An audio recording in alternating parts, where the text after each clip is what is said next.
Hello fellow gardeners. I need to get some seeds started, so I've been going through all of my seeds, getting them organized so I can figure out what I need to plant. So I thought I'd take this opportunity to show you some of my seeds. I'll try not to bore you, but I always enjoy looking at videos where people are showing all their seeds. I always find something new, it seems. So thought I'd show you. I'm not going to show you all of them right now because I have all of these, I have all of these, and I have all of these.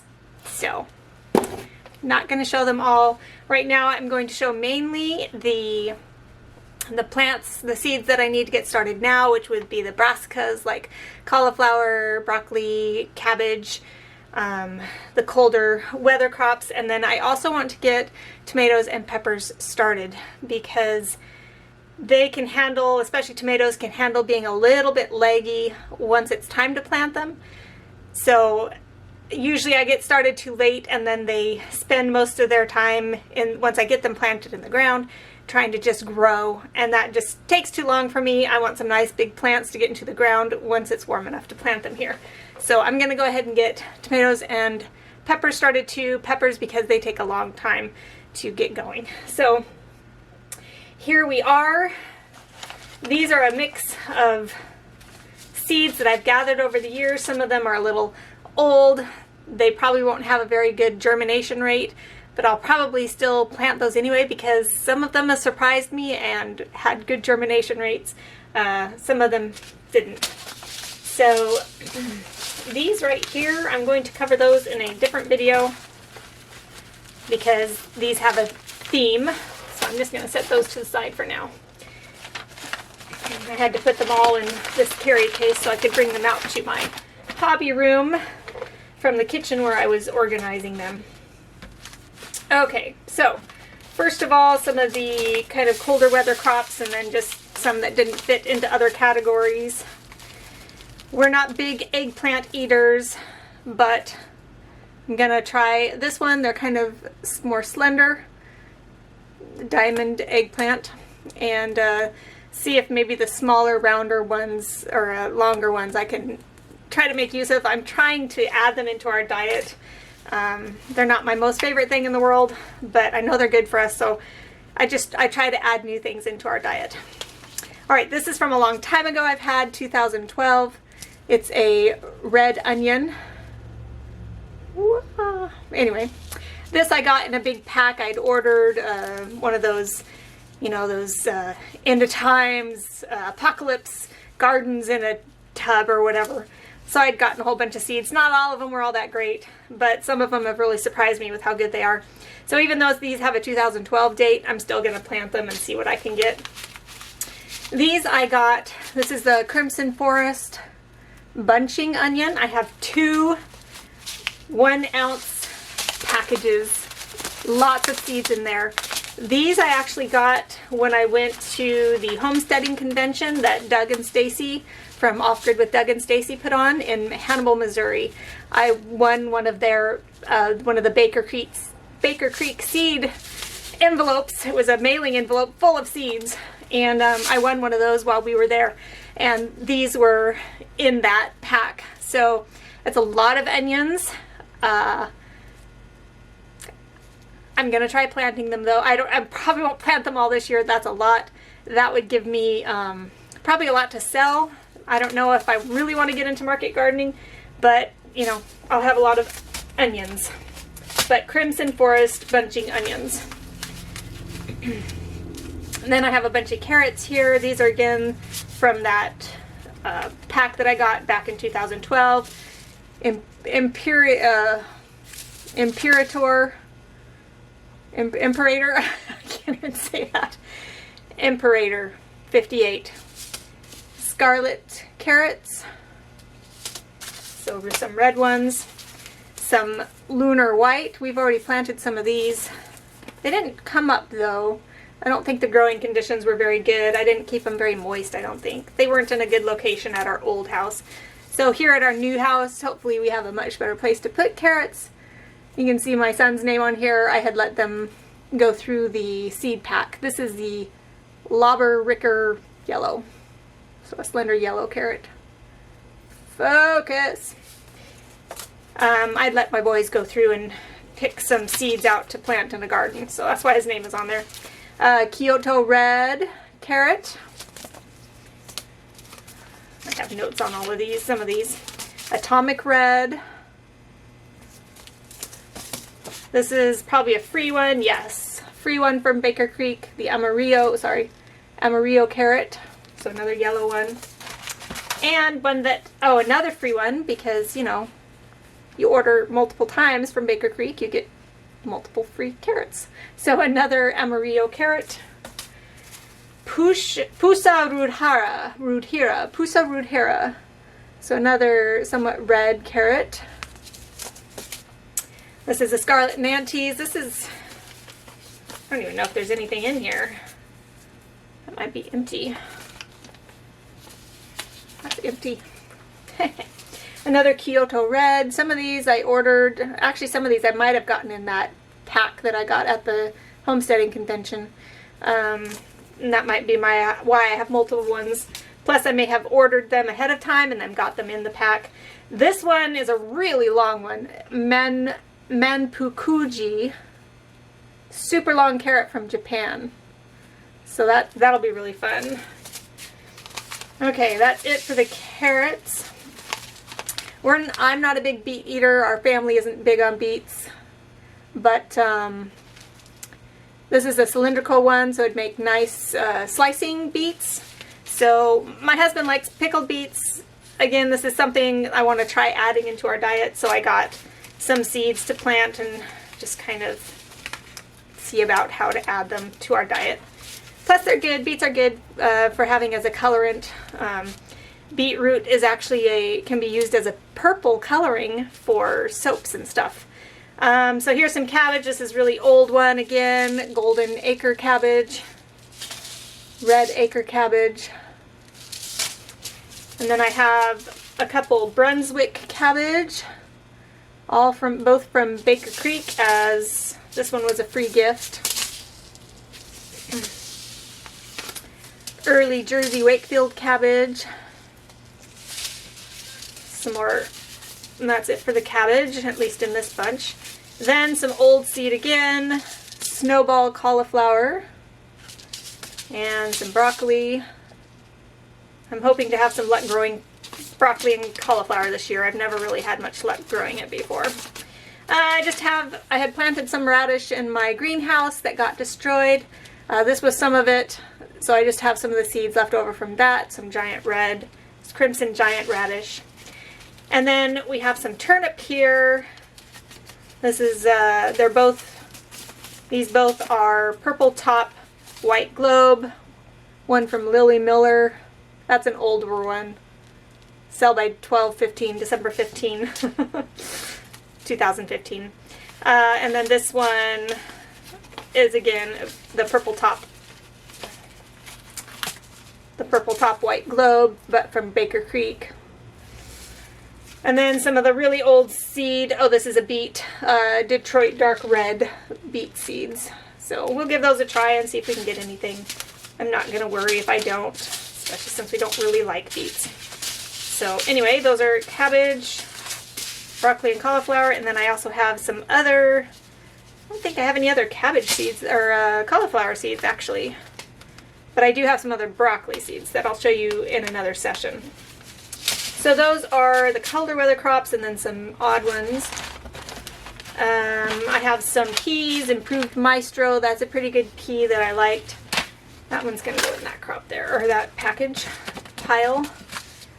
All right, on to peppers.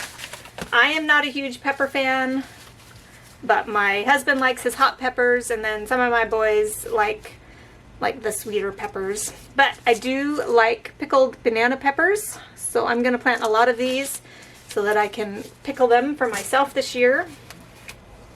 Got an Anaheim pepper for my husband for making roasting and for making salsa with. I'm trying to get it to focus. This is a datil pepper. Really hot.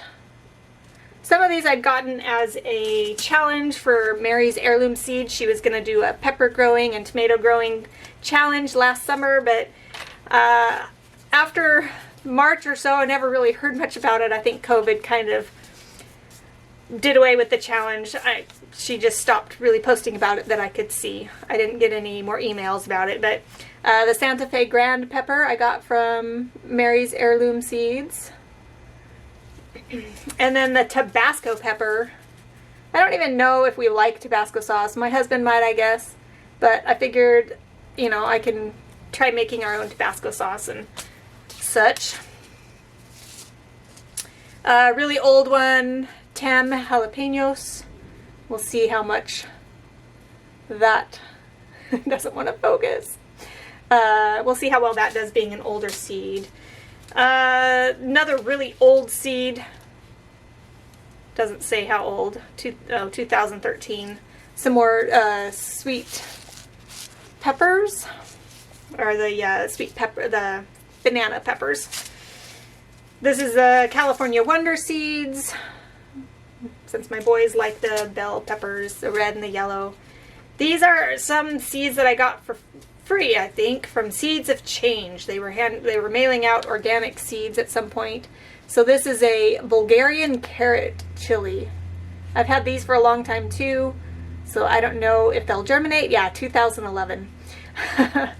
So I don't know if they'll germinate, but we'll give them a try. Then I have the this is in that the package that I got from the Homesteaders Convention, yellow Hinklehat's pepper from Baker Creek. So those are some of the peppers that we want to plant this year. Don't you love my organizing system? Paper clips. Yeah. Okay, now on to my favorite, the things that I have to plant every year.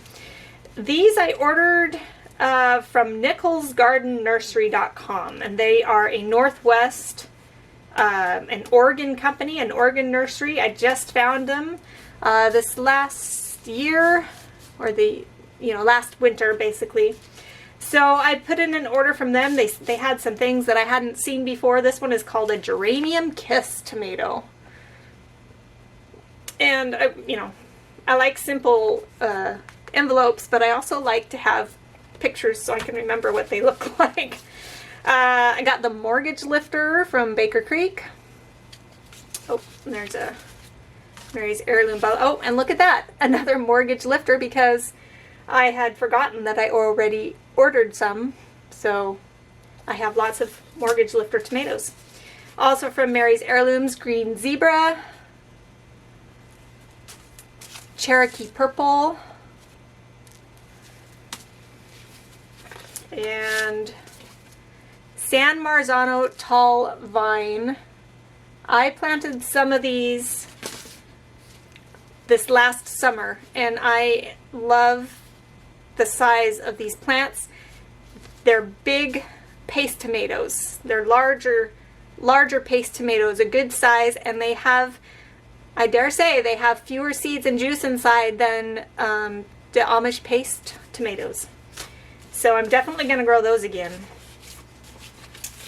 From Baker Creek, Rinion Rippled Delight.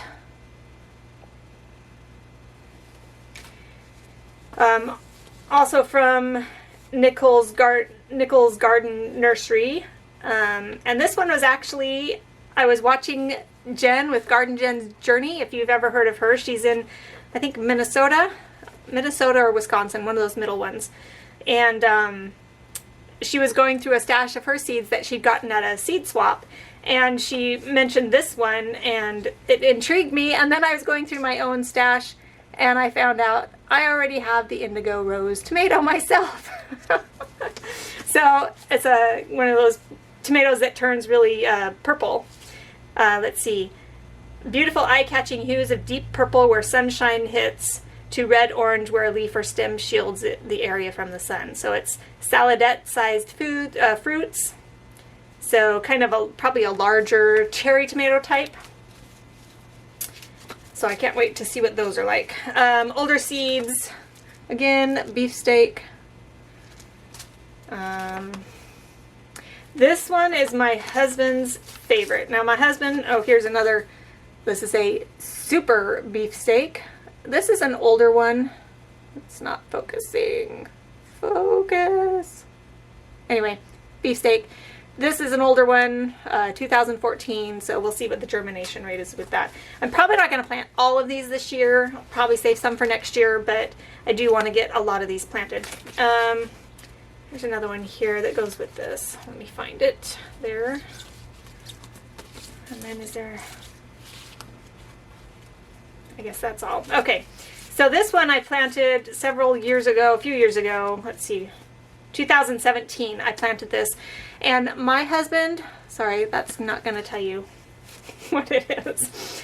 My husband, notorious for not liking tomatoes. When we first started dating, he wouldn't touch a tomato. If a sandwich came with tomatoes in it, like a burger, he'd take it out. And after dating me for a few years and after being married to me for quite a few years, he slowly started to add tomatoes into his diet, and now he will actually eat them, and he actually eats these by themselves. The black vernissage. And he likes these. He likes the flavor of these.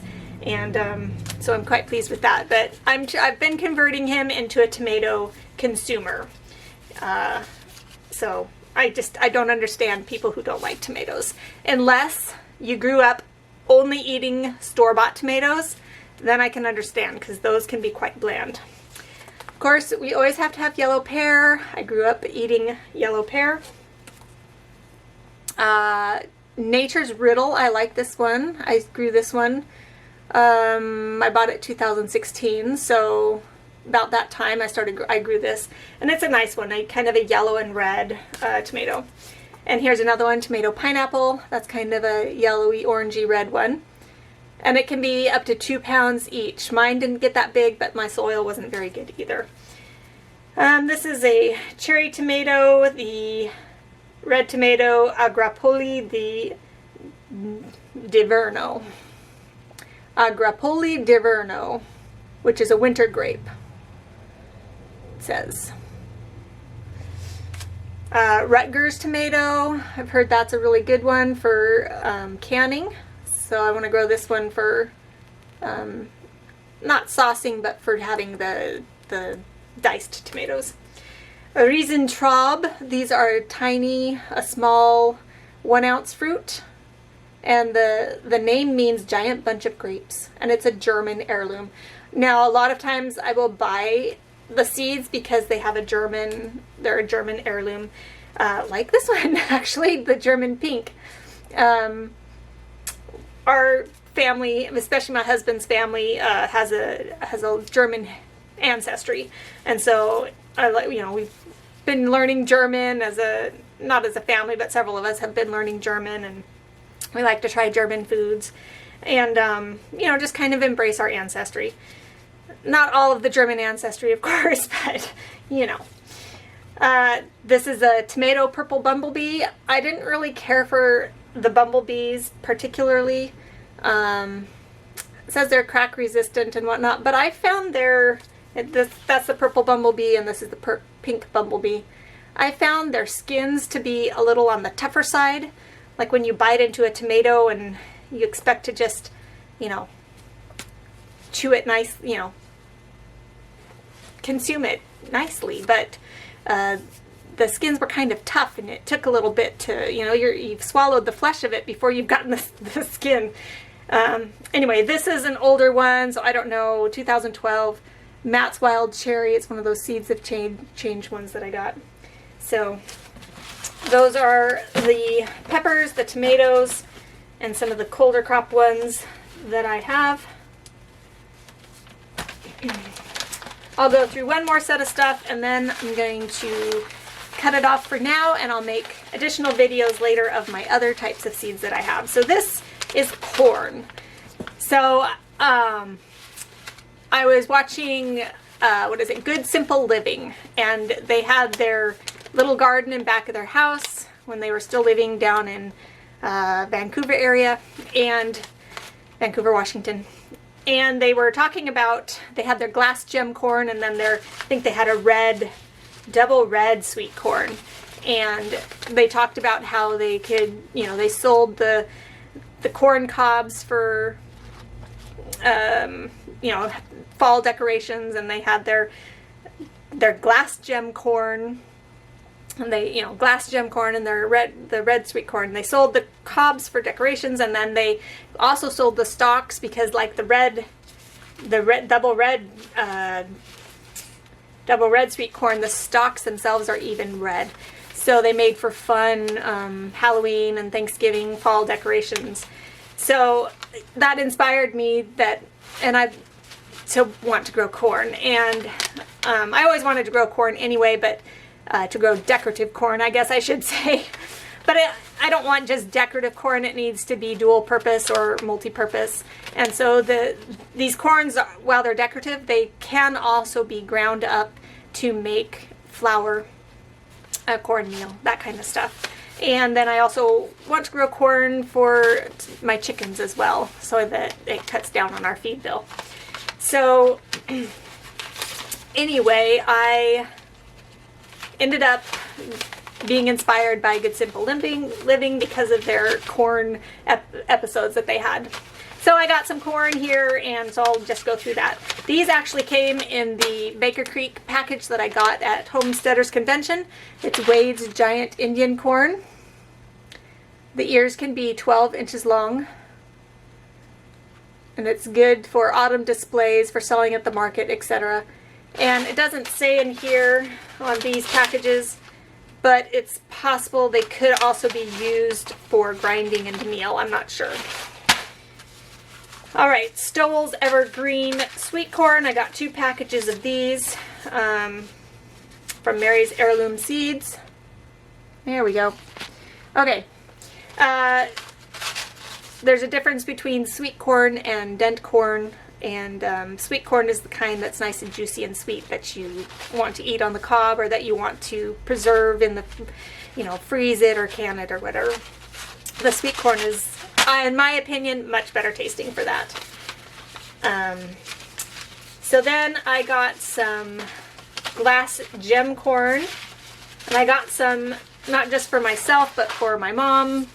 But my mom, they decided they can't really plant it at their place because they live close to an area, too close to an area that plants the you-know-what corn from Monsanto, the kind that takes the Roundup. Anyway, big beef with that. You can't plant your corn too close to the fields that have them planted, because they'll cross-pollinate and it will ruin their corn, right? Anyway, so she gave me back the corn that I got from them, but there's from Mary's Heirloom Seeds.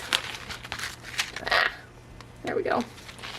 Glass gem corn, and I have 4 packs. They each have 50 seeds. So I will be making room in my garden for these this year, and hopefully they'll provide some fun decorations.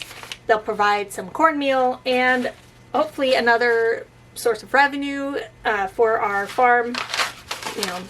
Diversify your income. So that's what I want to do with that corn. And then of course I have the double red sweet corn. I have 2 packs of those because I'd also gotten my mom some of that as well, and she gave it back to me. So I'll plant it here and then share it with her. So double red sweet corn. And then this, I can't remember if I bought this. I must have bought this. Either that or it came in that pack. I'm not sure. But this is a really cool corn. It's the Montana Kudu corn. There we go. And you look at the designs on the seed patterns, and this is actually a historic Native American variety. And I think it was it this variety? You can see an eagle. You can see some of these corns, like right here, is kind of an eagle shaped. Isn't that cool? So I thought that would be really cool. This is this can be used for grinding up into meal.